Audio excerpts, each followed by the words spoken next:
Okay, and hello, this is James again with another rig walk around. Today, we're going to talk about the 10.3 axial Jeep Wrangler series. This here is my new Jeep Gladiator, and this is the 10.3 kit that I've had for some time. And we're going to go over some of the stuff we've done to both of these trucks. Okay, first up, we're going to talk about my JLU Jeep Rubicon Wrangler here. This is the 10.3. This started as a kit, not a ready to run. These were released a few months ago, but we've got some trick ups at sleeve, so we'll show what we got going on here. I guess we'll start with some of the body modifications. On the front bumper here, this is actually a Jeep Cherokee, a 10.2 front bumper that I've cut down into a stubby and then mounted a RC four-wheel drive Xenon winch onto it. And then on the fenders, we've done what I call a fender mod. So we've actually mounted, these are the 3D printed Knights Customs fenders.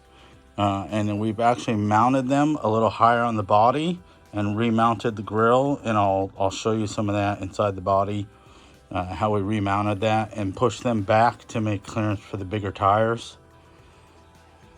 Let's move this here.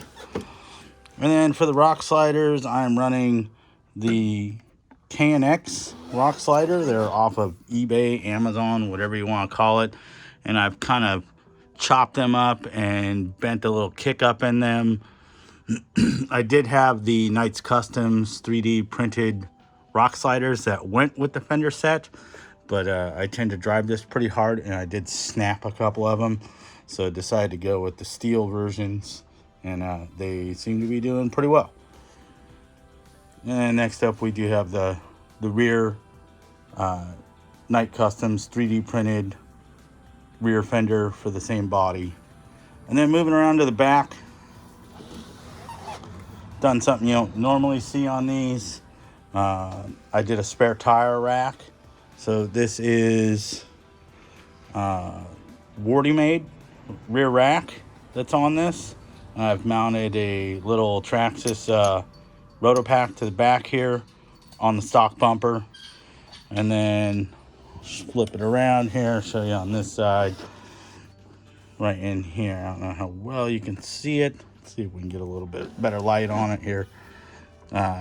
Made a little coupler here with a couple of body post pieces, an extension, and a rear some type of body post off of something to actually insert a pin in here, and that keeps the bob out of the spare tire down when you're driving around. Next up, we can talk about the wheels and tires that are on this truck. For tires, I'm running Proline BFG crawlers, front and rear.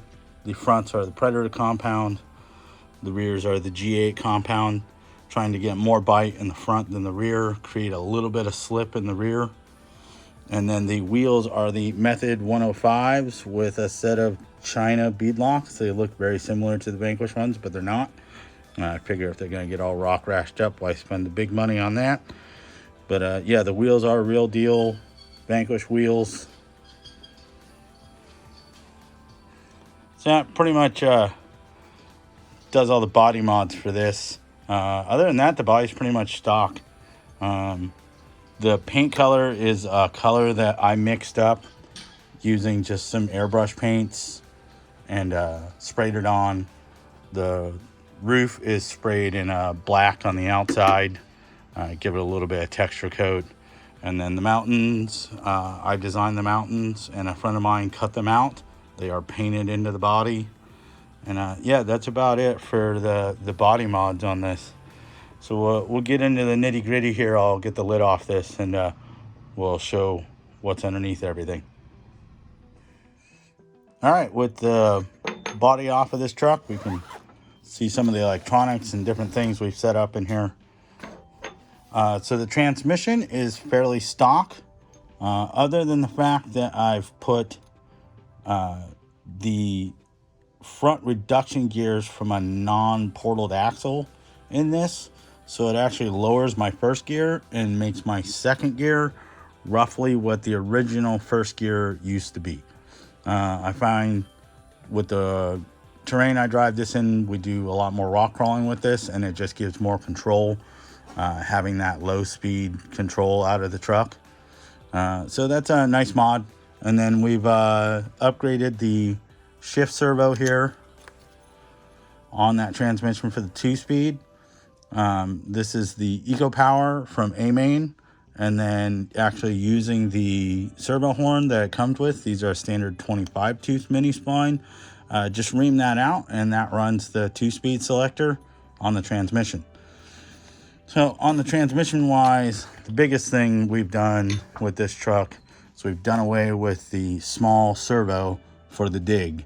So I've actually mounted a full-size servo. This is some nondescript eBay aluminum cased servo. It's probably a little bit more than it needs, but it looked nice and I had it around, so we threw it in. And then modified a axial servo horn to act as the slide for engaging and disengaging the dig, because this is a much different spline than the original. So yeah, that's something that really helps on this. Activating the dig, you can pretty much activate it on command with the truck sitting at a stall, and it's got enough power to do that. Radio wise, I'm running a DX5R on this, and it runs everything we need to do on it. We have mounted everything inside of a Traxxas receiver box. If you guys are familiar with the axial box, it does fit pretty nicely in the location I have the ESC located, but there's no space in it for a 6-channel receiver. So when you mounted that there, and then you can see here some of the other wiring we have going for lighting. We're running the battery tray in the forward left position. That's factory location, and nothing's changed there. For an ESC, we are running the SW4 with a Castle BEC. And then for the steering servo, we are running a ProTech 370 with a long Vatera servo horn. And we've actually made a tiny bit of clearance down at the end here to clear the chassis for that long servo horn. And then I'm running a Holmes 1800 revolver motor to power everything down the road. So an interesting note to talk about the BEC on this vehicle, because the small shift servos don't necessarily like taking a lot of voltage, but the big 370 will run upwards of 8 volts. I'm actually running dual BECs on this truck. So I've made a wiring harness that separates the signal from the power on the receiver side, and that runs through the Castle BEC at 8 volts. And then all of the other servos run off the factory BEC at 5.5 volts, so that it won't overpower any of those. So great way to get that done on this truck. If you don't do that, if you're changing different things on here, if like you say you have a ready to run, then you may overpower the small factory servos and cook them. So something to note there. And that's pretty common practice. So something you can look up and find out about doing a split power BEC. It's kind of like doing direct power, but you're off your battery, but you're controlling the voltage through the BEC. So, and then we've got some carbon fiber doodads that hold rock lights. This has a full set of rock lights underneath it, and we'll flip it over and show more of that. Made some nice carbon pieces. Also made a nice pad here to move the ESC into this location. It won't normally fit there. So I made an elevated little pad to mount the ESC. And here you can see the Wardy made tire rack. Another thing we've done on this tire rack, you kind of see it peeking around back here, is I've made a magnet inside of this. You can see that there. It's magnetic, and that's actually where I hold my body clips on when you take the body off, so that you won't lose the the body clips. And you can do that on the under the hood, or even on the roof, on the side of the truck, inside somewhere, inside the body, and be able to hold your body clips there. So let me get the truck flipped over and we'll go over some more. Okay, I got the truck flipped over here, and this is where things get interesting. We'll talk more about the drivetrain. So I've actually adapted a set of Vanquish VP Capra axles to this, which are 3/4 of an inch wider than the original AR45 axles. They do use the same portal box and the same ring and pinions as the factory axle. This has all been upgraded with Vanquish internals. And then on the outers, I'm running the hot racing outer portal box, and then I've made some links, and actually, you know how well you can see it here, it's poking down in there. Made a custom panhard bar to locate the axle from side to side, and it's now 4mm versus the original 3mm. And then I've blued and kind of made look kind of cool some titanium links for the drag link and tie rod on the front. For gears in this, we are running the standard ratio heavy duty VP gear set in the ring and pinions, and then it's got VP half shafts, and then I'm running the Team Garage Hack 30% gears in the outer boxes. And then for those who are wondering, get this moved around, incision drive shafts do fit on this truck. They actually fit really well. So we've got incision drive shafts front and rear. So now we can go over the rear axle here. So much like the front axle, the rear is also a Capra with a VP Curry axle, running the portal still again. The gear set is a little bit different back here. We are running the Team Garage Hack standard ratio gears in the portals, and then I'm running Hot Racing 27/8 gears, overdrive gears in the rear, and that's to kind of just dull down some of the overdrive percentage that's in the truck. So if you left all the gearing stock and you just put the TGH gears in there, you're at 30%, but then you knock that down by about 8% with the 27/8 ring and pinion gear in the rear, and it gets it down to, you know, around the 25, 24 mark, which for a trail truck is about the sweet spot. Getting to just under 30 is really nice. It's usable on the trail still, doesn't chatter in the sand, but it gives you that overdrive effect that you're looking for. And then you can see here more of the lighting that we've done on this full rock light kit.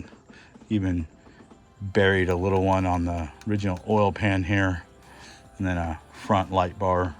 It's a down rock light. And then for the sway bar on the rear of this, because the link mounts are a little bit different than the factory axle, the original rear bumper mount does come with these mounts. You will have to find the clamps for them for the piano rod and grub screws and that sort of thing to complete the kit. But the provisions are there in the rear bumper mount to just mount a sway bar there. And if you're running a factory axle, you can run a VP or Reefs, or there's a few other brand sway bars that are out there. And this truck really benefits from having a sway bar on the back of it. But because of the difference in link mount length here, I've had to change that. So we went with a little bonus, some bling. These are UC Fab sway bar arms, and they're piano wire and down links to make the rear sway bar for this. The shocks on this are essentially stock, running 35 weight oil, and it's done perfectly fine with that. And they're mounted in the stock location. And then for the front shock towers, let me flip the truck over. Front shock towers, we're running the KYX front shock towers and Vitavan panhard bar on this to help strengthen that for a little bit more heavy duty use. I was actually really surprised how well the factory panhard mount held up. There was a problem with the screws pulling out, so we've kind of double nutted and captured all that inside of the chassis here. I don't know how well you can see that. We'll see if we can focus that. There we go. Which I've just kind of retained that even with the aluminum panhard mount that's in here now from Vitavan. So that's you can get a little look at the axle here, right way around. Just kind of move around and just gonna let you see what's going on here.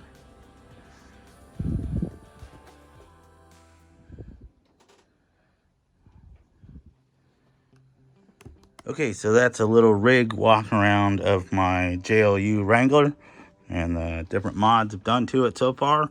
I've been really happy with this truck. It's been a really cool, capable trail truck that's a lot of fun to drive. Overall, pretty nice kit. If you're a novice building this kit, it's going to be a little bit of a learning curve. The transmission's pretty complex, but for the more experienced guys that are out there, very enjoyable kit to build. With the modifications I've made now with the wider axles, really happy with the way this truck is driving. So now on to the other rig walk around we've got here.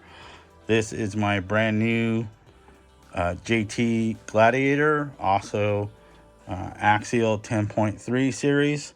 Done some modifications to this, and we'll go over what we've done to this truck so far. Okay, so like I said, we're going to do a rig walk around on two rigs today, both the 10.3 axial Jeep Rubicon Wrangler series. This is the JT or the Gladiator pickup, and I guess we'll start with the body modifications on this truck so far. So front bumper, we can start there.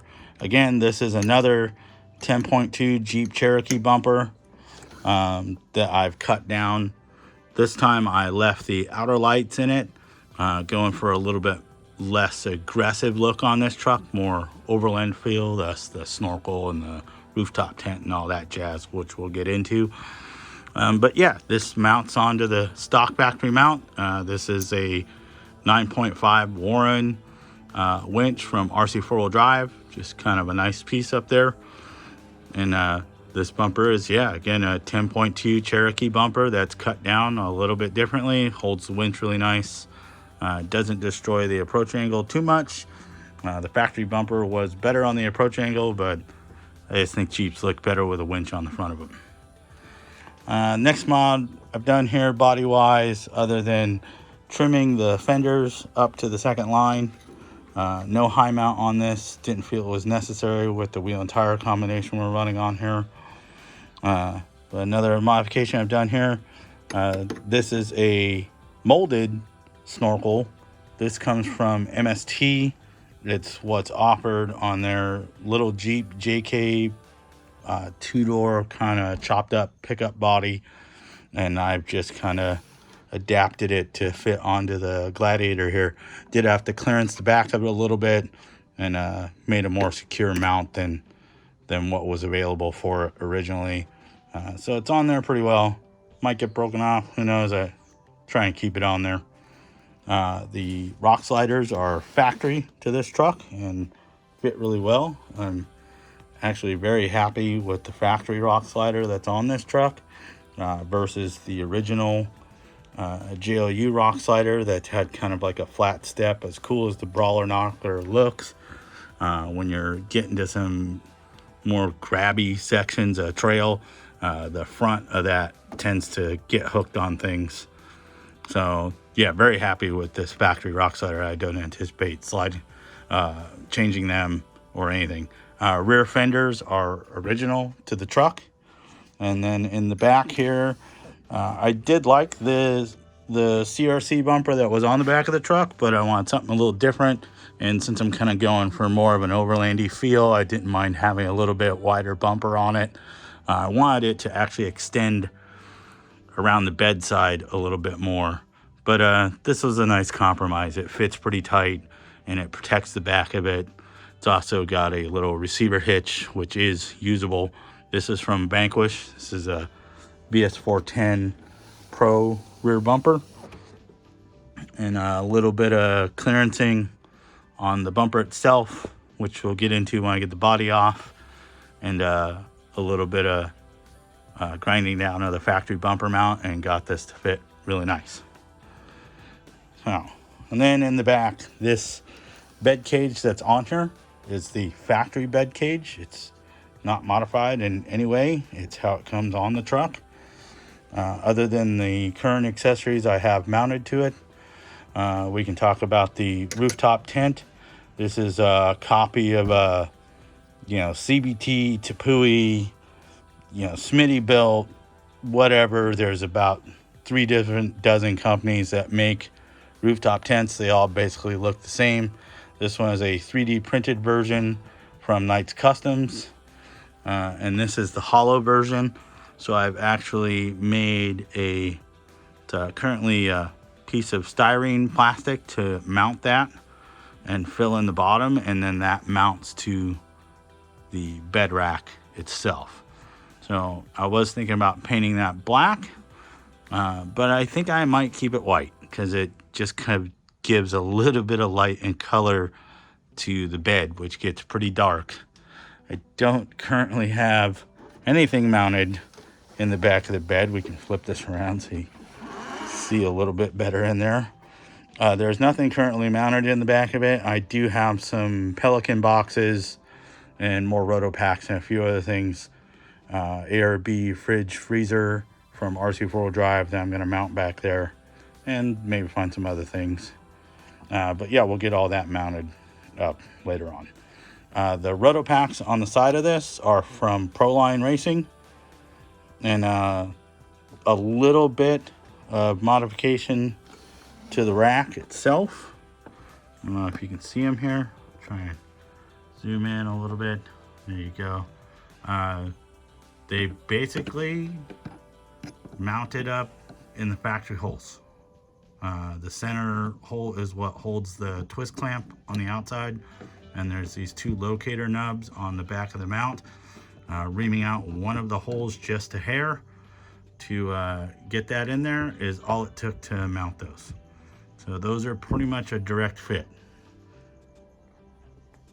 And then on the other side of the truck, the max tracks or traction boards, whatever you want to call them, they go various names, various companies. These are replicas of actual max tracks. They're a company out of Australia. You get stuck in the sand or mud, maybe even bridging a small gap between rocks. You would throw these down in front of your tires to help get you unstuck. These are maybe a tad large for this application, but they do fit the rack okay. And those are from Traxxas, and those are literally just mounted with some hollow balls to space them out, and a couple of bolts just threaded right into the side of the bed rack. So that's about all the body modifications I've done to this truck so far. I do have things planned for the back of it. I may print a rack for the roof of this. I don't know if we're gonna go that far yet. So from there we can talk about wheels and tires. These are the 310 method wheels with BFG KM3 mud terrain tires from Proline Racing. They're 4.75 inch tall, roughly in that area, and they're Predator compound all the way around. I had them, decided to use them. With the long wheelbase, having the Predator compound tire on the back doesn't seem to be that big of an issue. So normally I would run the Predator compound in the front and then a G8 in the back, because I like to get a little bit of tire slip in the back and not have the truck grab as hard on small ledges. Weight wise, I am running a beef patty in this with a hot racing front knuckle, which we'll talk about in a minute. The front hubs on this are just some RC four-wheel drive hubs that I had around. Just make it look nice. The rear caps are actually Element RC, and they come off of the new Trail Runner wheel and tire, the 155 tire, the center cap here. I just cut them down to fit inside of that SLW hub, and they finish off the wheel nice. So I guess we'll pop the body off and we'll look at some of the modifications we've done under the lid. Okay, so we got the lid off this. Now we can see what's going on underneath here. The transmission on this truck is basically stock. It's unchanged from the factory ready to run configuration. Haven't changed the gears, gearing, any of that. It still has the dig function on it. I've not hooked up the 2-speed on this. I don't think I am. I'm probably just going to leave this one a single speed. I am going to make a new mount somewhere in this vicinity and a new linkage to run a full-size servo in this general area here later on. But it is running the factory small spectrum servo, which I'm not a huge fan of at this point. But it's there for now. And you'll probably want to use the dig with the wheelbase that's on this truck. It is a whopping 14-inch wheelbase, which is big, even by big truck standards. So yeah, the large wheelbase has its advantages and disadvantages. Climbing up vertical climbs, it's a little bit better, but then it suffers with breakover. So motor-wise in this, I'm running another 1800 kV revolver motor, paired with a SW4 ESC, and again I'm running split BEC on this truck, except I've managed to get everything inside of an Element RC receiver box. So this has the receiver, the light tails that I made to power the factory lights, the BEC, all of the wiring for all of the servos, the ESC, the whole 9 yards. Everything's buried inside of this receiver box. All fits under the interior, cleans everything up as much as possible. You can see how little wire we have hanging out of the box there. But yeah, that was a nice mod. Again, not able to do that with the factory receiver box that is supplied with the kit. So on this truck, the shock towers are all original. They're still the stock ones, still running the original panhard bar, original panhard bar mount. All that stuff is bone stock, unchanged at this point. And I'll probably end up upgrading at least the panhard mount and make a 4mm panhard for this at some point. But it hasn't failed yet, so we'll leave it in there. I had pretty good luck with the original on my JLU. So as long as you're not doing really stupid stuff and let it fall off of things or trying to cram the tire into things and steer, the panhard mount seems to survive. So just a little bit of care and it'll last you a little while. Drive shafts on this truck are a little bit different. We'll talk about those. I'll flip over the truck in a minute. The battery tray is the original location. There was 2 battery trays originally. I pulled the other secondary tray out, and I'm using the forward left mount battery tray. Have put the longer end on here to fit a little bit bigger battery if need be. But yeah, that's our original location. And then steering servo is a Protect 370 in this truck with a Vitera long servo horn mounted to it with clearance in the chassis for that. So flip this over. So axles on this truck are pretty much bone stock. For overdrive in this truck, I am running a little bit different setup than my other truck. The front end is again running HR portal box inner and outer covers, and then I have actually shaved down the brass beef patty on the outside of the wheel to clearance and make clearance for those so that they don't rub. Take a little bit of weight off them, but the overall weight is pretty good. And then I'm running a Vitavon brass diff cover on the front of this.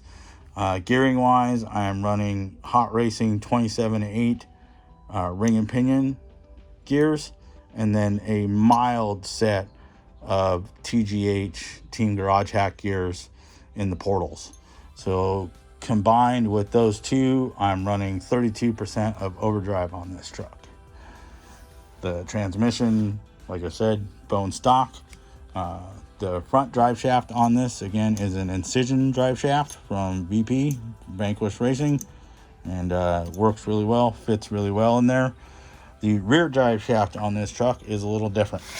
So this, I don't have the part numbers for it. I can list it at some point. I had enough parts sitting around to do this. I've built these for my Yeti and also my UDR. So I had enough parts sitting around, and with the mixture have made an MIP drive shaft to fit in the Gladiator, which has a massively huge long drive shaft with these big long links. The rear axle is bone stock. Nothing has changed in there. I will probably add TGH standard gears in the back just for strength, because if you do get something bound up, much like a Capra or an original 10.3 JLU, you can crack the portal gears. Just gives you more strength. So that'll probably get changed. Eventually, I will probably change the axle housings on this. I may spend the money on the Vitavon axles, or I might just put a set of Trill axles on this. They're pretty decently priced, and they're not bad for the money and the quality that you're getting. But they are stronger than the original factory axles. If you start using the dig on these, you'll probably end up breaking the axle tube here with the factory ones. So we'll think about doing that later, but those are running through there just fine. Next thing we've done on this truck is I've mounted a anti-rock Curry sway bar from Vanquish Racing on here. The way I've done that is with a 10.2 front bumper mount, and just clearance the ends of it to slide into the chassis. The original mounting hole, I cut the cross member that was here originally, and there was a hole there for that, and a hole to mount the rear bumper section. It just slid in there after that. It slides right into the kick up on the frame, and keyway is really nice, and one bolt locks that in, and that gives me the locations to mount the sway bar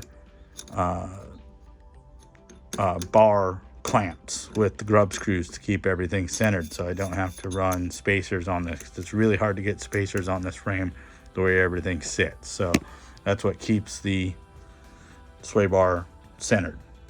And then the rear bumper mount just mounts back on, and I flip it over, go over the top of it real quick, show you the clearancing we did to make this Vanquish bumper fit on the back of this. You can see here for the mounting screws, I did clearance the bottom of the bumper there to get the holes, the pin bolts that hold that in, and had to drill some new holes in the bumper itself to mount it that close. But I can show you also the clearance at the top of it to make the body mounts fit. So here we can see that same bumper mounted from the top. These are the holes that the body clips go into, the body post from the bottom, and you just kind of have to clearance it to get the bumper to sit in there nice and tight against the body. Okay, so there we have it. Little rig walk around of my 10.3 axial rigs. My kit version JLU Rubicon, and the new Gladiator JT build that I'm doing. So these are super nice trucks. Recommend them if you're just getting into the hobby. They are a bit pricey, but yeah, you could go worse directions than that. So yeah, thanks for watching, and I'll probably put some running video of the JT that I have. I do have some running video around of the JLU Rubicon. That's been a lot of the videos on my channel. Check it out. Let me know what you think. So if you have any questions, as always, leave them in the comments. Thanks, and have a nice day.